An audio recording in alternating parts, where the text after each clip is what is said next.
I found this note nailed onto a tree on my front lawn.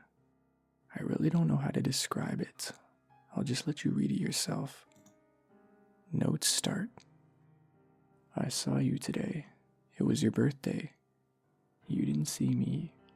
You hardly ever do these days. Your skin looked so nice and healthy, and your eyes, they were the most beautiful I'd ever seen them.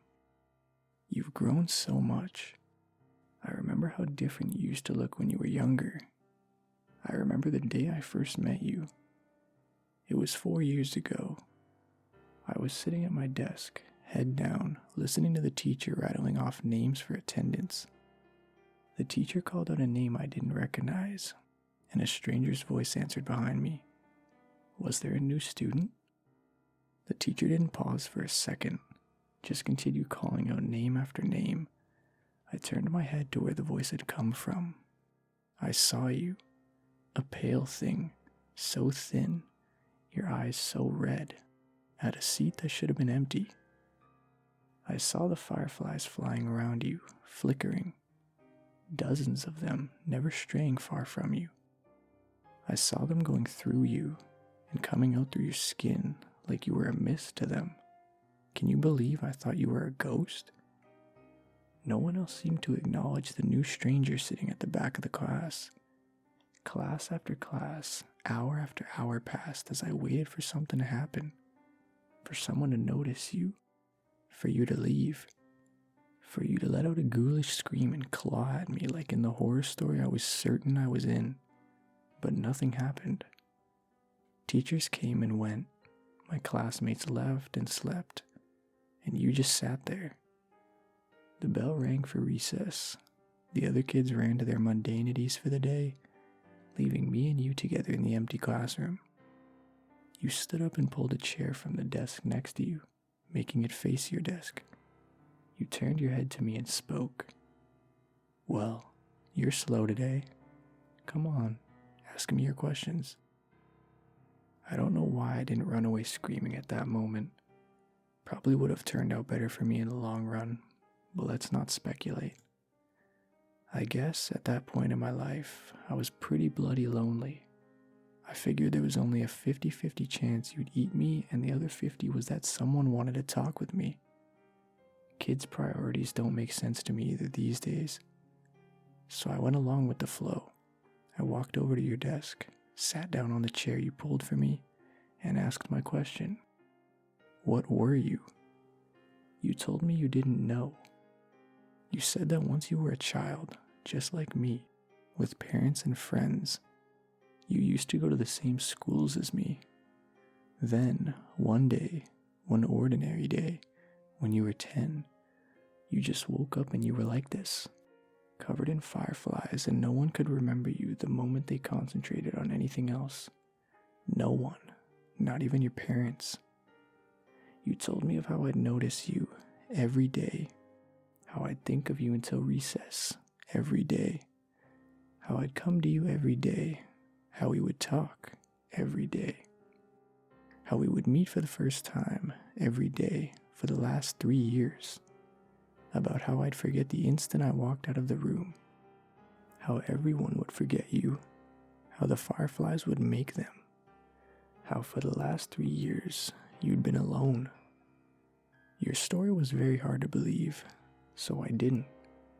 I asked what reality prank show I was on. You looked, well, unimpressed, and asked me to continue telling my story.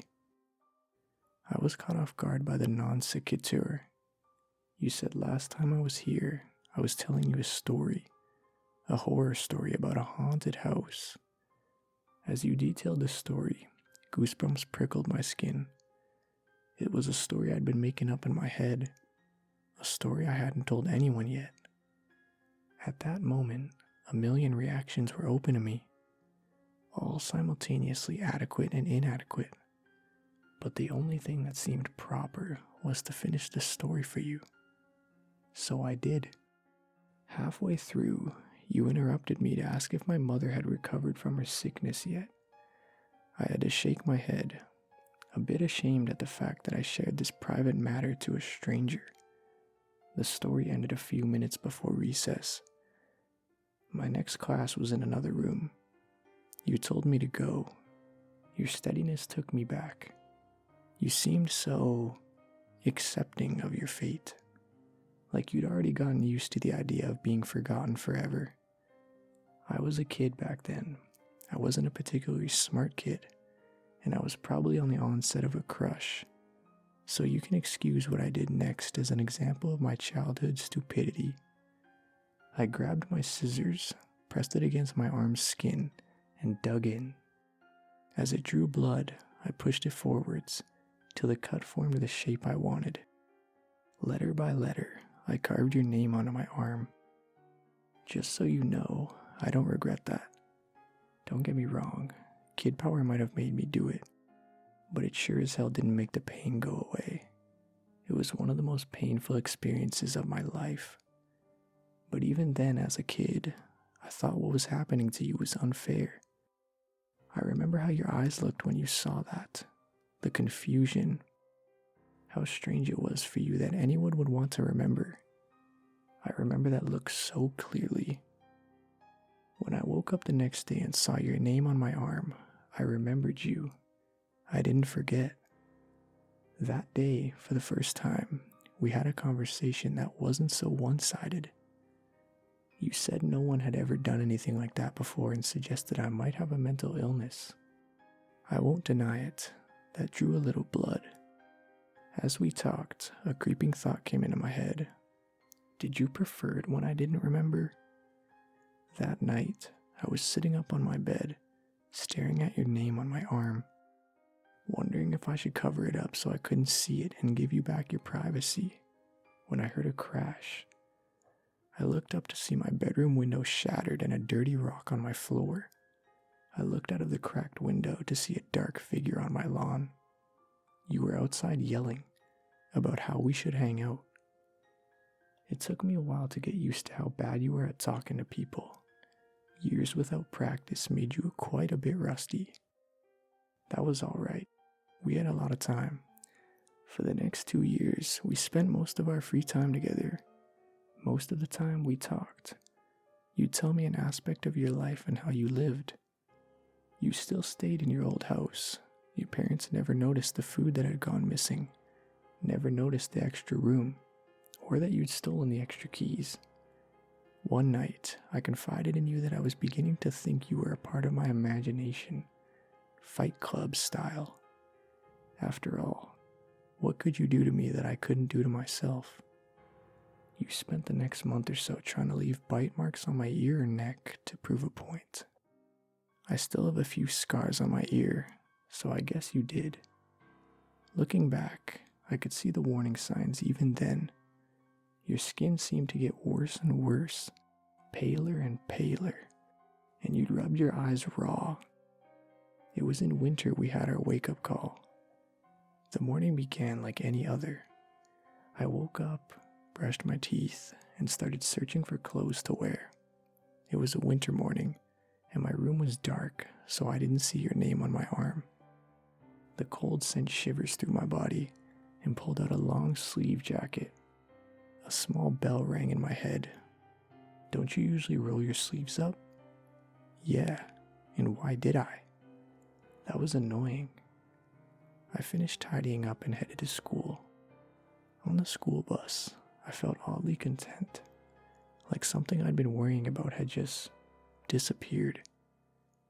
I walked up the school stairs, down the hall, through my classroom door, and sat down at my desk. The same feeling of a burden forgotten hounded my mind. What was I forgetting? When recess came, I just sat at my desk while my classmates ran out. It felt like a ritual, but I didn't know what for. I was contemplating just walking out to join them when I heard it. It was something small in the wind, like a whisper, but it came over and over, incessant. It sounded like my name. I knew this was strange, that this was worth my attention, but I felt oddly calm. Everything would be all right. Everything would be fine. Just ignore it. I sat there at my desk, my mind a war zone between two conflicting, contradictory voices when I felt a force tugging on my sleeve. The moment I noticed this, my jacket sleeve tore open. I saw your name on my arm, and then your hand that had ripped my jacket open. You'd been yelling at me for over 20 minutes. I think that was the moment we realized how on edge our friendship really was. One accident away from complete erasure. We spent most of the next year in the town library together, trying to find out what the Fireflies were. It wasn't really a problem for me. Because of my mother's treatment, my family couldn't afford to go on any trips, and our house didn't have heating anymore, so I was happy to spend my time with you. Trying to find information was a puzzle in and of itself. After all, how would I read about people I couldn't remember, and how would you find out who was special when no one could even remember enough about them to record them? We found our old family trees and records. Individually, we'd write down the name of everyone in the book on 2 lists, and then we would compare. The names I hadn't remembered to write down, but you had, would become the focus. They were the names who were under the curse of the Fireflies. We compiled a list of suspicious books we thought could help us because they were written by or were about the people we were searching for. I read the books with the list of names side by side, reading it again for every page of the book. You scoured the internet on the library computers on the lookout for articles about the people. Our search would lead us to the first glimpse we got of what was really happening to you. It was late at night when you found the picture. I was a bit drowsy at that time and almost about to nod off when I heard a sharp intake of breath. I turned to see you standing up, pointing at the screen. I didn't see anything, anything noteworthy. On the screen was a picture of a clearing somewhere in the woods. You held up your piece of paper where you'd marked out 2 names. Susie Appleby Reagan, 13. Terry Appleby Reagan, 12. Siblings. For a moment, I saw the paper and the screen side by side. Side by side. And then I saw them. 2 figures emerging from the woods towards the camera. They were almost humanoid, with the exception of their limbs, which stretched to nightmarish proportions. Their blank white skin was that of a pure albino, and looked more like tree bark than anything you'd expect to find on a mammal. A cloud of fireflies surrounded the duo. The shorter one looked emaciated. I could see their rib cages, around which their eyes, God, their eyes, so small, so red. The taller one, with its white hair, didn't look alive anymore. They were little more than skin wrapped around a skeleton. Fireflies swarmed out of the pair's empty eye sockets. Both reached for the cameraman. I looked at the article surrounding the picture. It was a blog posted by a hiker, 20 years after the last mention of the 2 kids. The picture was a mystery to the cameraman as well. He'd been wanting to go to the woods pictured for a while now, but he never actually remembered going there. The picture just appeared on his camera one day, out of the blue. For a moment, I looked at your face. Your thin, pale face with those red-veined eyes. Would that be you when my scar faded? Just a walking horror I'd glimpse, then forget? We worked through our reading list at a much faster pace starting from that moment. Maybe we should have gone slower. At least every book, every website we'd left untouched, promised hope. The books that we finished and tossed aside promised nothing but the clearing in the woods as one's future. And we tossed aside a lot of books. I believe I tore through 3/4 of my reading list before I stumbled across the journal. Oh, God, that horrible, horrible journal. The journal used to belong to a mental patient named Joey, who claimed to be a serial killer. He was locked up in an asylum when the police discovered his supposed victims never existed. He was diagnosed with a need for attention and shoved away. They should have electrocuted him. They should have fried him until his flesh melted and his hair burned. In the journal, he talked about how he carried out his killings. He knew things, bizarre and disturbing things no one else knew. He knew of strange creatures that lived in the woods. Of them, his favorites were the Fireflies.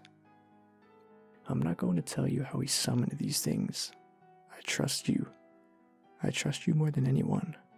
But a thing like this belongs to the ground more than it ever will to the human mind. In the end, it's sufficient to know that these things were not Fireflies. Joey would start his ritual by taking a kid, anyone he pleased. He could take them at any time, in the dead of night from their own homes, or in broad daylight from their front yards. It didn't matter if he was seen. He'd take them to his house and drag them inside. Usually, an Amber Alert came up at that point. He didn't care. Like I said, it wouldn't matter soon. He'd drag them to a special room in his house. Here, the Fireflies would come and latch onto them. Now, nobody was searching for the kids. Not the police, not the parents, nobody. From then on, he could do whatever he wanted to the kid. He'd get bored of them after a day or two, after the child had broken. At that point, he disposed of them. Hacksaw, kitchen knife, anything would work. He detailed a large pit of bodies he kept in the woods, swarming with bugs. One day, I guess he got bored of that too, so he went right to the police station and turned himself in. Not on account of guilt. No. He just wanted someone to know about the stuff he was doing. Sick bastard. Oh, don't get the wrong idea. He never stopped killing kids. The asylum doors didn't stop him from doing what he liked. It just made him improvise. He made a new way. He modified the flies, so they could survive without a host, just in a dormant state. When a child, he specified the age, would approach the swarm, it would latch on and begin its effect. Over the years, the child would warp horribly into the things we saw in the woods. I wish I could hate him in peace. I wish I could say the world owed him nothing, but that wouldn't be true. He detailed a way out. On the final page, there was an exact explanation on how to get rid of the Fireflies. You must have seen something in my face because, at that moment, you asked if I had found anything.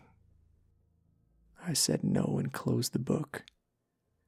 A few minutes later, you shut down the computer. You picked up the last book and went through it yourself. When you reached the end cover, you tossed it aside. I asked what we should do now. You said it was all right. I could go home. We'd talk about this in the morning. I stood up and walked past the shelves of books. I headed for the library entrance, but stopped right outside the door and waited. I waited until I heard the sniffling sounds. I snuck back to our table, where you were quietly sobbing. You had your head in your hands. I sat back down as you raised your eyes to me. You said you'd wished you never met me, how happy you were when you had nothing to lose, how I ruined your life. You'd never really gotten better at talking to people. That was the worst love confession I'd ever heard. I remember how we kissed that night, how I remember your hands gripping my hair. I remember that kiss. I wish it could have been just a kiss. I'm sorry I ruined that moment. When my arms were around you, I was close enough to steal a firefly without you noticing. I remember holding the firefly in my hand.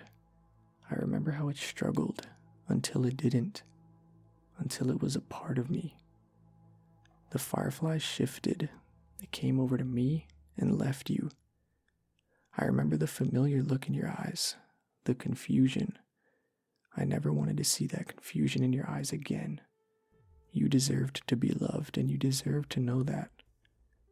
I wasn't really living anyway. You reached for me. I pulled away as the last lights of recognition faded from your eyes, and then you were just staring at a stranger, walking away into a crowd of strangers. That was a year ago. You've gotten so much better since then. You have so many friends now, so many people at your birthday party. You also look so much healthier. I haven't been as fortunate. My skin's gotten a lot paler, and my eyes hurt all the time now. I couldn't go to school like you did all those years. I haven't wasted my time, though. I found Joey's pit. The bodies. There were so many bodies. There's a grave for those children now. Without me, my mom could afford her surgery. She looked so happy. Just yesterday, I saw her playing with my baby brother. I saw you crying yesterday. You were with your friends, laughing. For a brief moment, your eyes met mine, and then they were so wet. I think I'm going away, for good. I think you're not going to be happy if I stick around. I'm so happy I met you, even if you don't remember me. Note end. Sometimes I go through depressive episodes. I feel so lonely, even with my friends. I don't know what's going through my head during these times, and sometimes I end up in a bathtub, a knife in my hands and my wrists bleeding. Until now, I thought I was cutting my wrists. I wasn't. The cuts, they're letters. I've been carving a name onto my arm.